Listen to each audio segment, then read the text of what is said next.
Hey, Walter Sorrells back with another Knife Makers Friday 5. Today we're going to give you a tour of some dial calipers and show a couple of common fixes to little problems that you might run into with them.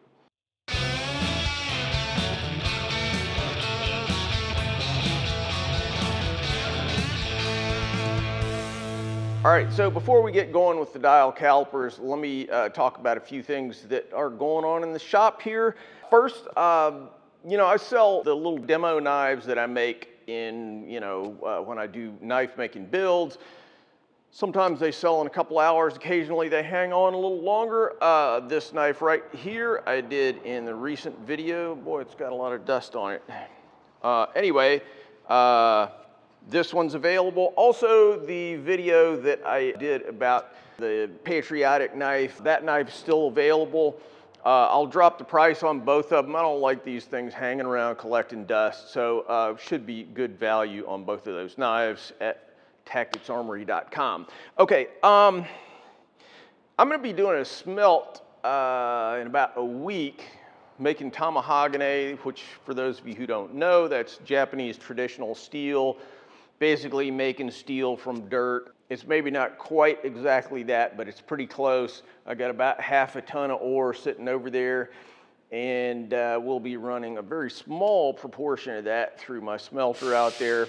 So the reason I bring this up is I might do a class where people could come and watch me do a smelt, and I'll give a little presentation about how the smelt gets done, and you can help out with the smelt. And really, it's as much an art as a science, and so it's really helpful for people if they want to learn about how to do it themselves to participate in it and watch it. So anyway, if you're interested in doing something like that, shoot me a note. I have my contact information on all my websites and all that stuff. So tacticsarmory.com or waltersorrellsblades.com. You can shoot me a note if you're interested in that, and I'll send you more information about it once I actually get off my duff and figure something out.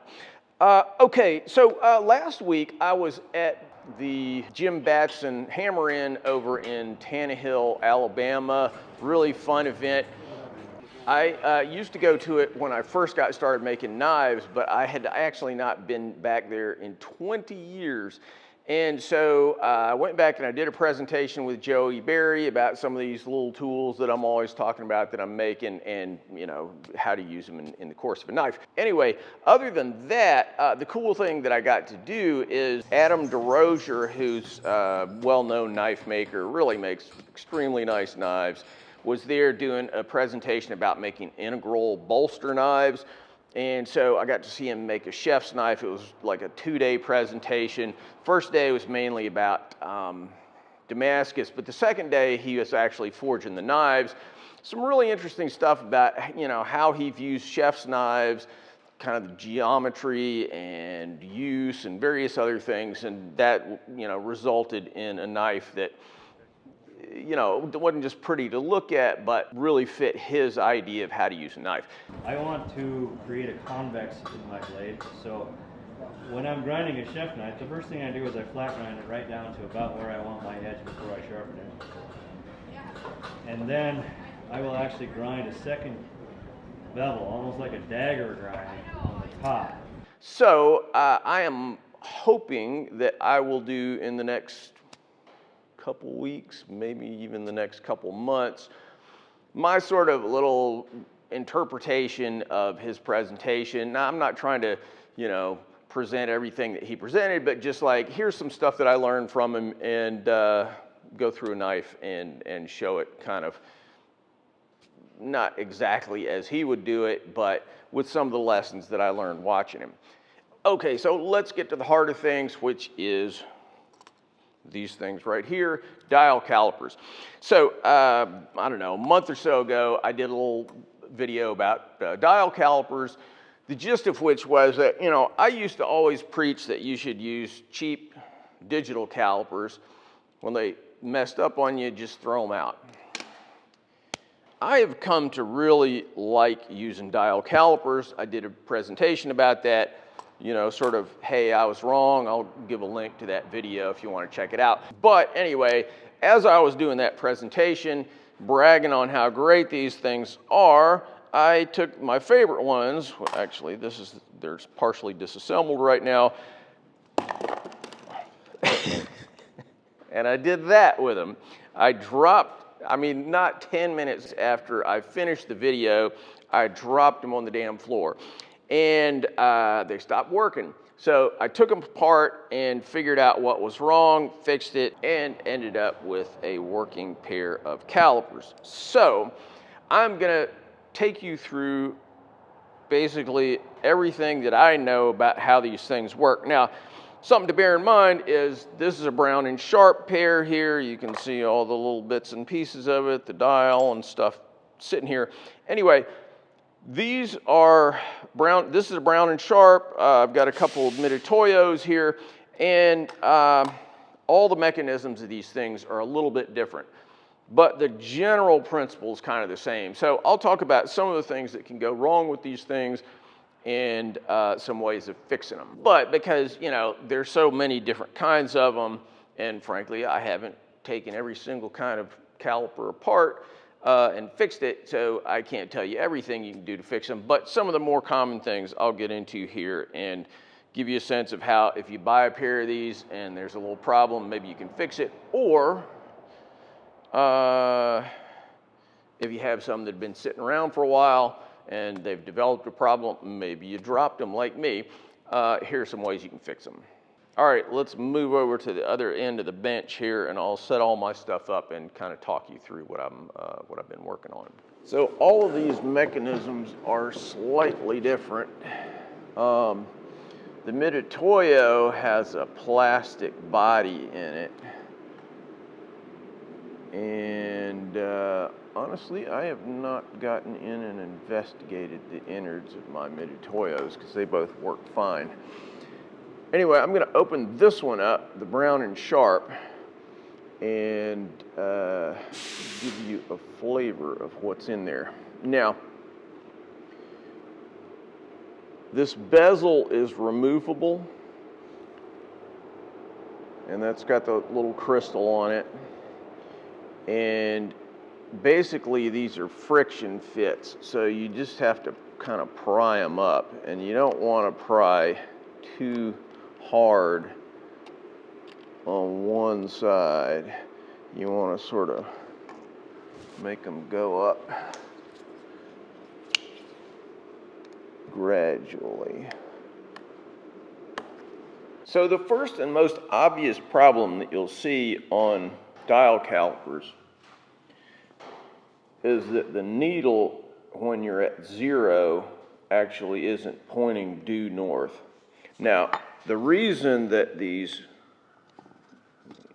I'll adjust this, the reason that these bezels can be rotated is to anticipate this problem. So this is a super common problem. What happens is you drop the thing and then the needle gets jarred, the whole mechanism moves in that, against that rack, jumps a few teeth, and then when you go back to 0, instead of hitting due north, it'll be somewhere out like this is. Now, you can compensate for that by simply turning the bezel and the dial and setting that 0 back to your new 0. But this is a pain in the neck. Especially if it's like this, then you find yourself having to take readings and turn it upside down and stuff like that, and it's annoying. So in a perfect world, what you want is for that 0 to always be due north like this.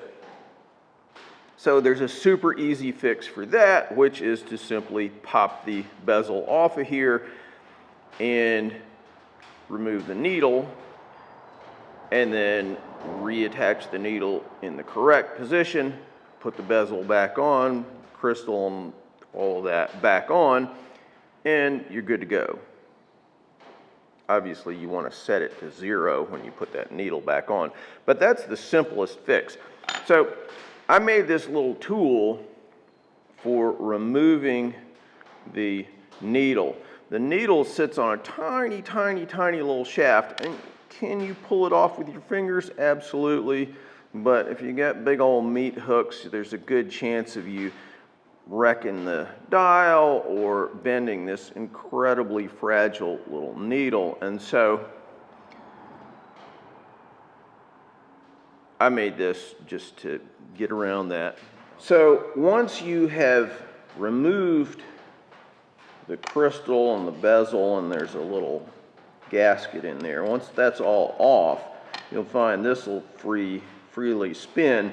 Sometimes the needle will just pop off, but if it doesn't, like I said, you can pick it off of there like that, but sometimes they're on there pretty tenaciously, and so a little tool like this that I made will get it off of there a little easier. I'm just resting it on the edge of that mechanism there, pressing on this, and it just pops off like that. Then all you have to do is put it right back on there in the due north position.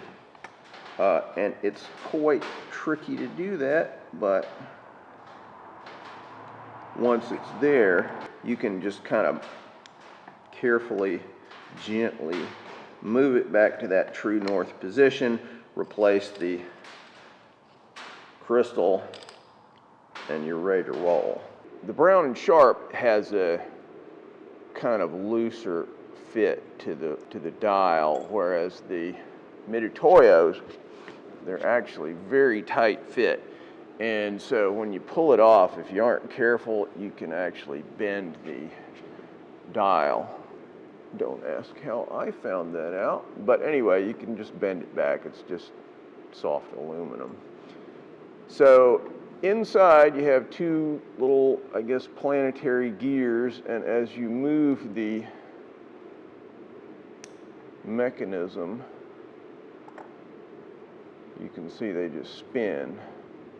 So there's a rack right here, and then these little pinion gears engage with that rack and turn, and then they both engage an interior gear. I guess you'd call it a sun gear in the center, and that's what is attached to the shaft that goes up through the needle. So once you get to this point, you can just unscrew this little interior section here, the mechanism, I guess you'd really call it. So as you can see, these screws are minute, so you do want to be careful how you store them. It's nice to have a magnetic screwdriver that they can hold on to. And there we go, the last one. And this whole mechanism will just pop right off now.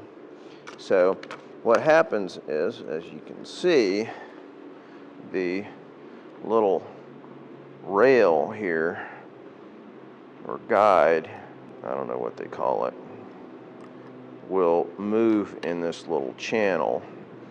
And so once it comes free of there, there's really nothing more to it. These gears, one of the little pinion gears just has the gear, and the other has a little spring in there. This is the drive gear. That's directly connected to the rack. This has this pinion in the back that engages with the rack. But the only purpose of that pinion, at least if I understand it correctly, is to take the backlash out. It just puts a little spring load into here so that it's always pushing back towards zero. And that way the needle's not going to jump around. There's always going to be backlash in any geared system just from manufacturing tolerances, but as it wears over time, of course, it's going to develop more. But anyway, you can see as it engages there, it just pops right in, and then as this moves, it's going to rotate. So I'm just going to put it right back on top of the lower jaw where it fit, install those screws again, and put it all back together. Screw these little screws back in here. Again, very handy to have a magnetic screwdriver here. I should have my Optivisor on because all this stuff is very tiny.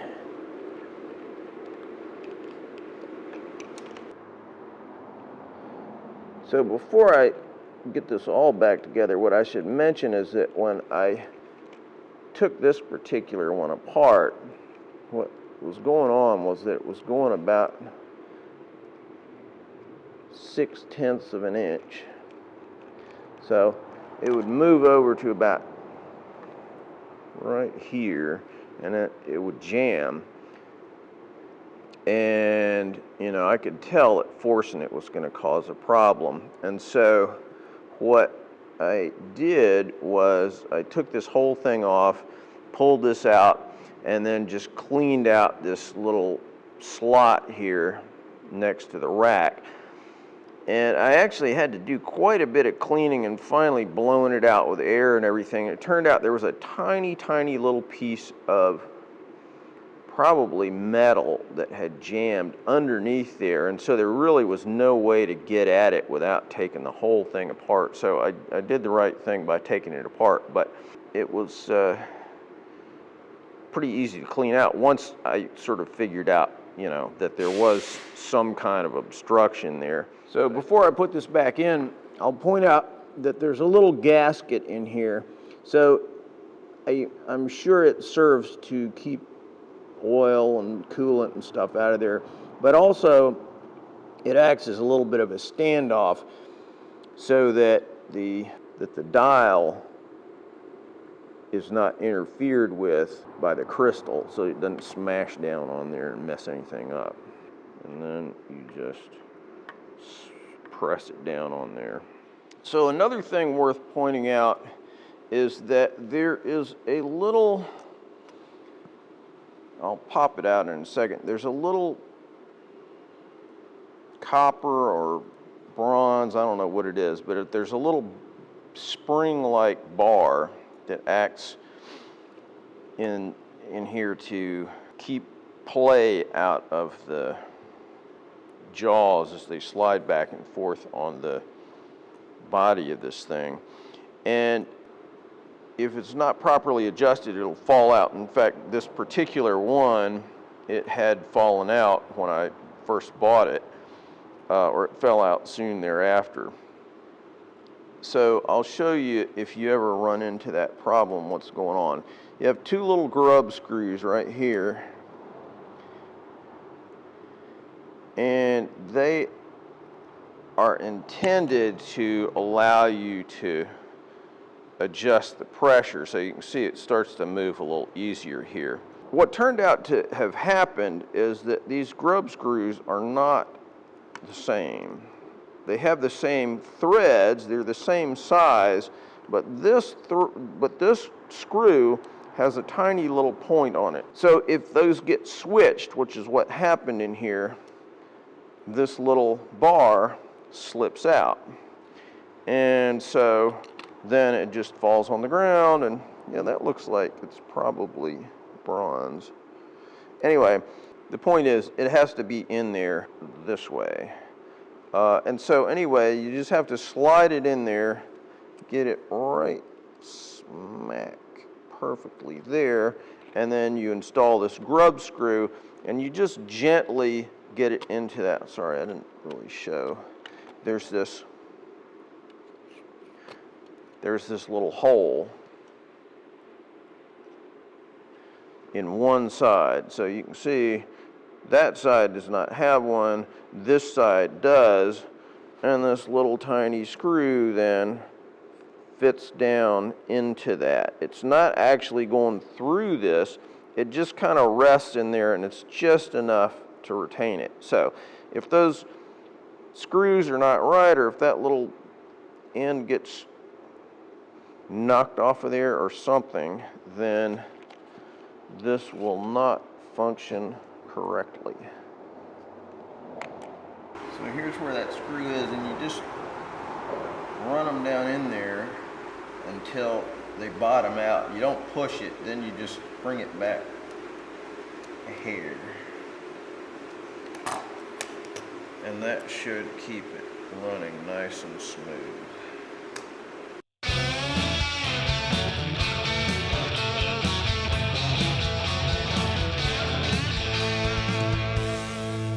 All right, guys, hope you learned something useful there. You know, I use calipers constantly in making knives. And they're just a really, you know, for me, for the way that I make knives, these are really important tools. And so if you don't have a pair, I'd encourage you to get some. You know, the thing that I always say is get these things used on eBay. I mean, if you buy a nice, fresh, new pair of Mitutoyos or Brown & Sharps or Starretts or those kind of things, you're talking about several $100. But you can buy some pretty nice used ones, and, you know, if there are minor problems with them, maybe you can use some of the little techniques that I showed you today to fix them. All right, guys, thanks for watching, and we'll see you soon.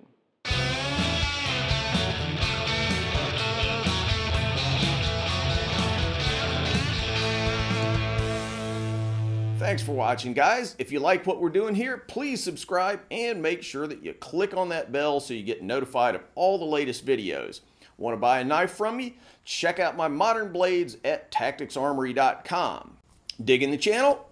You can support our video making efforts on Patreon. You know, I've been banging away on these videos for like 10 years, so I hope you'll show some love for all that hard work. Link in the cards and descriptions.